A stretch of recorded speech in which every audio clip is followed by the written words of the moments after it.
Hi guys, good afternoon. ഇന്നലത്തെ നമ്മുടെ updation നമ്മൾ കാണിച്ചിട്ടുണ്ടായിരുന്നു.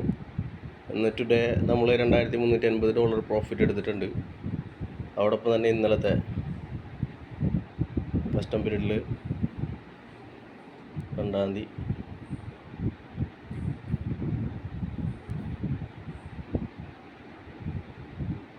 ഇന്നലെ നമ്മൾ 2231 നഷ്ടത്തിലാണ് ഇന്നലെ കട്ട് ചെയ്തത്. ഇന്നലത്തെ ഓർഡർ ഇതാണ് നമുക്ക് പ്രശ്നമായത്. നമ്മൾ 2411 നമ്മളൊരു ഓർഡർ പ്ലേസ് ചെയ്തിട്ടുണ്ടായിരുന്നു. അതാണ് നമുക്ക് ഏറ്റവും വലിയ നഷ്ടം. 2414 നമ്മളൊരു സ്റ്റാൻഡേർഡ് ലോട്ട് ഇട്ടുണ്ടായിരുന്നു. അതാണ് ഏറ്റവും വലിയ പ്രശ്നം വന്നത്. ഏറ്റവും വലിയ ഓർഡറാണ്. അതാണ് മണി മാനേജ്മെൻറ്റ് എന്നുള്ള പ്രശ്നം. നമുക്ക് ഇന്നലെ $2,231 നഷ്ടത്തിലാണ്. കമ്മീഷനെല്ലാം കഴിഞ്ഞിട്ട് നമുക്ക് $3,113 നഷ്ടത്തിലായിരുന്നു. ഇന്ന് നമ്മളത് $2,380 എത്തിച്ചു. 18-14 നമ്മൾ നിൽക്കുന്നു. $8,000 പ്രോഫിറ്റാണ് ഇപ്പോഴും അക്കൗണ്ട്.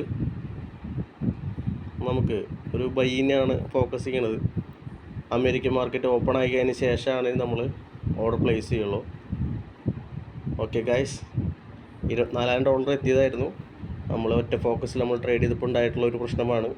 അതൊരു പ്രശ്നമല്ല, സാധനം മണി മാനേജ്മെൻ്റ് ആണ്. നമ്മുടെ അക്കൗണ്ട് $24,000 ഉണ്ടായിരുന്നു. അതിൽ സ്റ്റാൻഡേർഡ് ലോട്ട് ഇട്ടപ്പോഴും പ്രശ്നം വന്നപ്പോഴും നമ്മളത് മേക്ക് ചെയ്ത് പ്രോഫിറ്റിൽ തന്നെയാണ് നമ്മൾ ഇന്ന് ഇരിക്കുന്നത്. നമ്മുടെ അക്കൗണ്ട് ഈ ഒരു അക്കൗണ്ട് $1,00,000 എത്തിക്കുക എന്നുള്ളതാണ് ഈ ആഴ്ച, ഈ വീക്കിൽ എത്തിക്കുക എന്നുള്ളതാണ് പറഞ്ഞിരിക്കുന്നത്.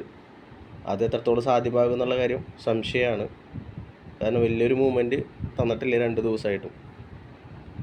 ഓക്കെ ഗൈസ്, നമുക്ക് നോക്കാം.